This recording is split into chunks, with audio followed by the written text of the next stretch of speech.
Vous savez, dans la vie, quand vous avez souffert, lorsque vous êtes en position de force par la suite, vous avez deux options qui s'offrent à vous. La première option, c'est de faire souffrir la personne comme on vous a fait souffrir pour lui faire comprendre et lui faire ressentir à quel point vous avez souffert. Et la deuxième option qui s'offre à vous, c'est de ne pas la faire souffrir parce que vous savez à quel point ça a été difficile et que vous ne voulez pas que quelqu'un, un tiers, autrui, souffre pareil que vous avez souffert, voire peut-être pire. J'ai énormément, en tant qu'Égyptien, souffert du fait que un groupe d'extrémistes et d'hooligans ait caillassé un bus algérien. Je suis devenu un peu cette image, quand je dis que je suis égyptien, cette image du caillasseur de bus, alors que je suis complètement aux antipodes de cela et que je condamne cela. Et aujourd'hui, j'ai deux options qui s'offrent à moi par rapport au comportement de certains supporters sénégalais qui ont jeté des projectiles sur les joueurs, qui ont caillassé des bus, etc., etc. Soit je les insulte et je extériorise ma souffrance comme on l'a pu le faire sur moi, ou bien je choisis la deuxième option, c'est celle de savoir à quel point ça peut faire du mal d'être insulté à cause de certains extrémistes, et je ne fais pas cette erreur-là. À vous de choisir qui vous voulez être, je ne vais pas vous dicter votre vie, vous faites ce que vous voulez, mais dans l'espace commentaire, je ne veux absolument aucun racisme et aucune haine, et je condamne totalement cela. Vous savez quelle option je choisis. Personnellement, je choisis la deuxième option.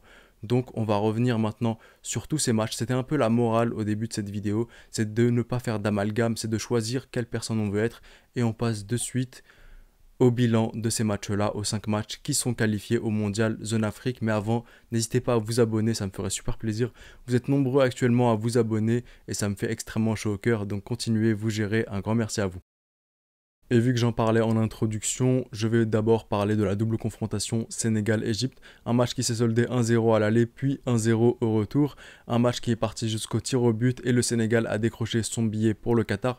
Pas mal de choses totalement condamnables sur cette double confrontation et je tiens d'abord, quoi qu'il s'est passé en Égypte, si des choses sont arrivées à des frères sénégalais, je m'en excuse du plus profond de mon cœur. Je trouve qu'on est vraiment dans un monde où les gens ont énormément de mal à s'excuser et où il y a toujours cette loi du talion et les gens assument pas les torts qu'ils ont fait. Donc honnêtement, s'il y a eu des torts, je m'en excuse personnellement et c'est des excuses sincères, mes frères sénégalais, qui viennent du cœur. En tout cas, des choses condamnables. Il y a des choses qui peuvent passer à la limite.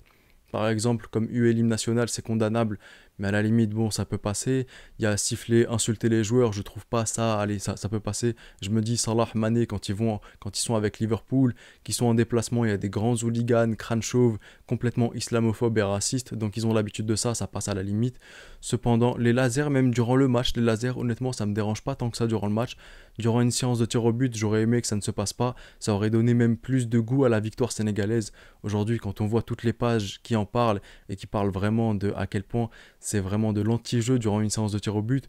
Quand tu es en déplacement durant le match, il n'y a pas de souci. Mais quand tu es à l'arrêt sur une séance de tir au but, c'est dommage. Ça aurait pu donner plus de saveur à la victoire sénégalaise, mais bon, ça n'enlève en rien. Et ensuite, les choses que je condamne le plus, c'est vraiment les lancers de projectiles.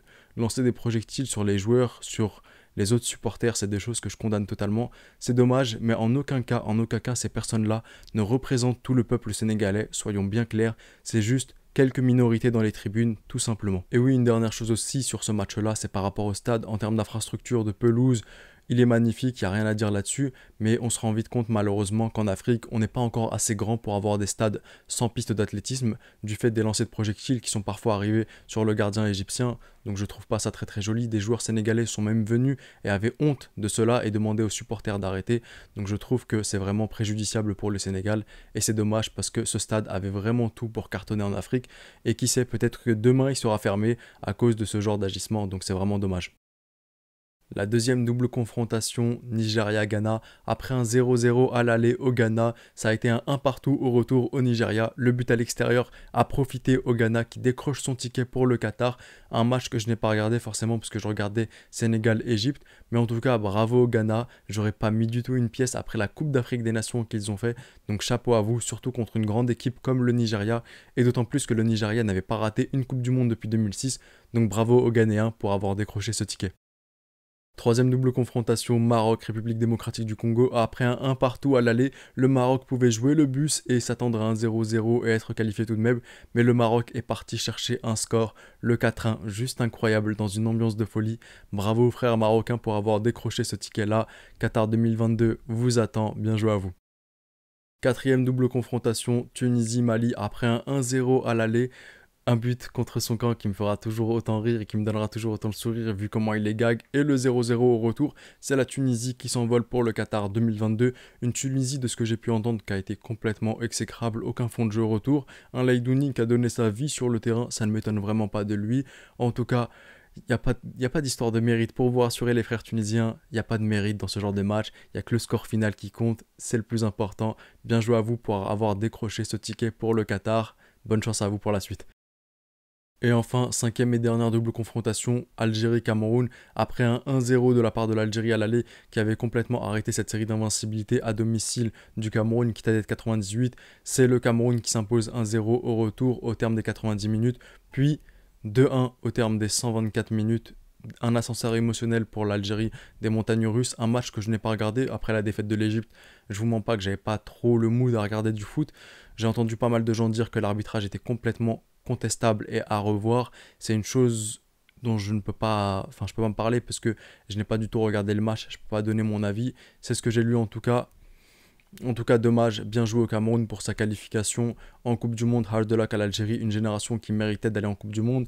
Toutes ces équipes-là, les 10, méritaient d'aller en Coupe du Monde. Donc c'est vraiment dommage. J'entends pas mal de choses aussi se dire par rapport à l'Algérie. Jamal Belmadi qui a annoncé, pas sa retraite internationale, mais comment on dit déjà, qui voilà, démissionne de son poste d'entraîneur.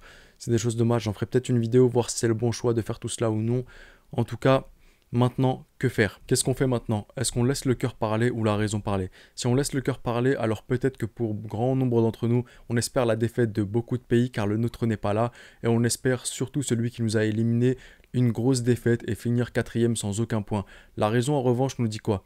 Nous dit que il en va pour le bien de l'Afrique et pour notre bien à nous et nos intérêts que des équipes africaines aillent loin pour pouvoir redistribuer des places. Beaucoup disent que le mondial 2026, on aura 9 places et demie, 9 places et demie puisqu'il y en a une qui va se jouer, la 10e va se jouer en barrage avec un autre continent.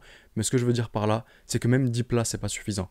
On a eu ces 10 équipes-là, il n'y a pas eu le Burkina Faso ni la Côte d'Ivoire parmi les 10 équipes. Donc, et des équipes émergentes, comme la Guinée par exemple, ou les Comores qui peuvent devenir en 2026 très très redoutables. Donc 10 places, c'est même pas suffisant pour l'Afrique encore, et il faut que les équipes qui sont au Qatar maintenant se battent pour aller redistribuer des places. On ne sait pas de quoi l'avenir est fait. Il y en a qui disent 9 places peut-être, on ne sait pas. Peut-être que la Coupe du Monde 2026 va être un très très gros flop, et on va retourner à un format de 32 équipes et seulement 5 équipes africaines.